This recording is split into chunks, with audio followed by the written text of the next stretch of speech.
Ludwig and I were talking about the main theme of The Mandalorian. You know, it starts with that recorder.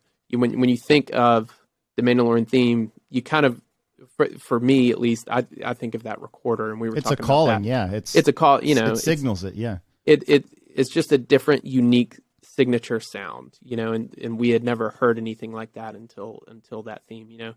So we were like, okay, what's a new? It was a lot of pressure. He was like, okay, what's the new signature? You know, like what is it going to be? I was like, I don't know. We were talking about some ideas, and then for us, it was basically just knowing a bit more about the show. And after watching a couple episodes, we decided we should use a lot of vocals in this. You know, yeah. We should give this sort of a tribal, sort of primal, muscular sort of sound for this guy. He's so stoic and confident and strong, you know, and it's just like, it's almost a legendary character. There's a mythical, if you will, like aspect to him. So, so vocals seem to really work with that sort of tribal and primal nature, you know? And so we really just doubled down on that. So, I mean, almost in every single cue, and obviously in the main theme, there's just tons of vocals in it. And I love recording for voice, you know, and singing myself, and like we recorded 9 baritone singers on you know, almost every cue in this whole score. It was just cool. So fun. Yeah, I mean these 9 amazing singers here in LA. We got them together, I don't know, 5 or 6 times and just like banged through a ton of music. But they were amazing. There's like very special choir moments that we featured them more on, and then even just in the cues where it's maybe just more action or, you know, or tension, suspense cues, they're still just like you know, adding shouts and chants and things like that, just trying to give it its own signature sound, you know. So I mean, we wanted to find a couple elements that can sort of be different to the Mandalorian sound, but at the same time we didn't want to go so far off, because we are the same time period and we're on the same planet that Mando has obviously been popping around in, you know.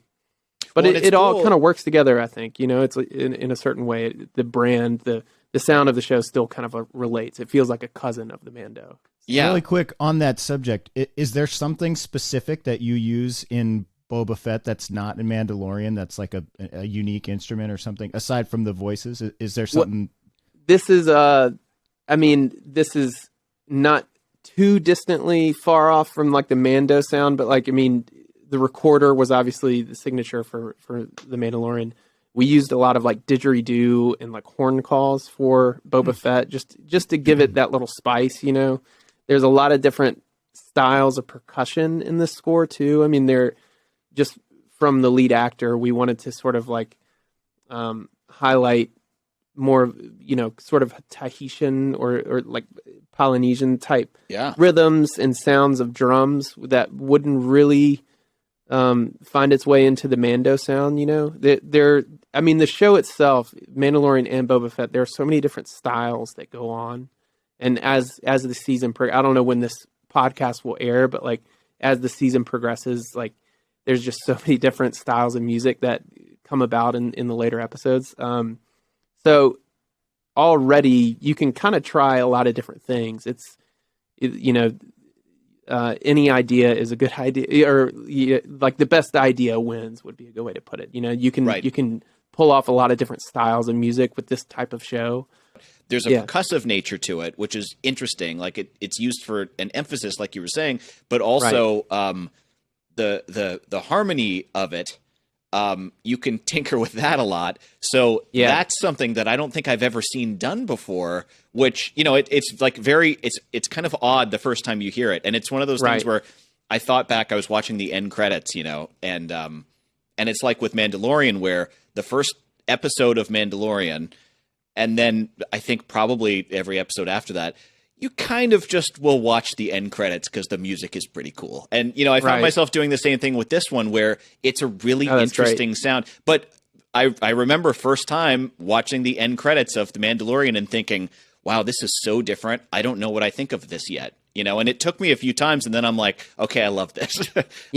But at first it's so different that and even the episode itself, I found myself thinking like, this doesn't sound like what I would have expected from the scene. What's going on here? And I'm kind of trying to, learn the rules of the storytelling that is taking place.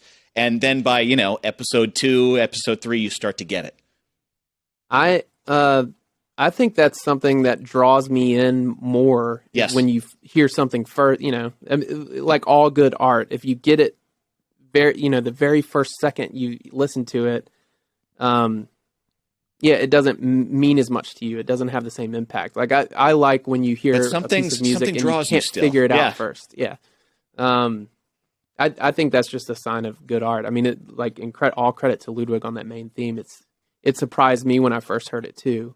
I was like, okay, how are we gonna make this work? but then obviously it's like you break the elements down and it's like, oh man, this is amazing stuff. And there's places in, I don't know, the end of episode 2 where I do a callback to that main theme, but rearrange it for just like a motet of male singers, and it's just like, it's such a powerful piece of music, and it's such a powerful harmonic progression and melody and everything. I think it really sticks to him as a character, and you can dress it up in different ways that work for the show and in like very unique ways, because you're starting with something that's very unique, that doesn't sound like something else.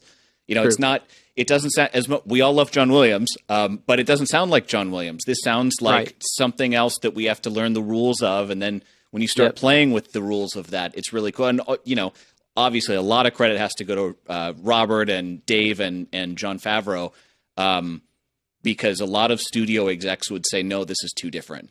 I don't want to. This is too risky for me to play with something like this. Let's talk about that for a second too, because you're on social media. Like, what's it like? We were having a discussion with Rob Simonson about Ghostbusters, and you have this, like, you have two fan bases. You have people our age and older who are the old school, like, Star Wars people that are like, you better not screw this up. This doesn't sound like my childhood. And then you have the young people that are like, this is awesome. I personally love the direction this has gone, and it's a different type of storytelling, and I love the music, but there are a lot of haters out there that aren't down with the non-John Williams thing. Like, how do you channel that out? Do you even pay attention to that stuff? I mean, what are you going to do? It's like, no one can write like John Williams because John Williams can write like John. It's like he's the only person that can do that thing. Also, why would you ever attempt to do that? It's like, it just doesn't really make sense. This is a new show. It's, it's built out of the same universe as something we all know and love, like, very dearly. Like, millions of people love this, material so much. And I was talking with my little brother yesterday, because he was just watching episode 3, and there was a moment that got him. He felt very moved by a certain moment in that episode, and we were talking about it, and I was just telling him, like, it's crazy. These characters don't exist in real life, but I feel so much for them. It's like I care deeply about these characters, and about the Tusken Raiders, and their whole arc and everything in this series. It's like, if you can stay, I do feel like no matter what the sound will be, if you can actually, like, care for this story, you'll do something that will be right.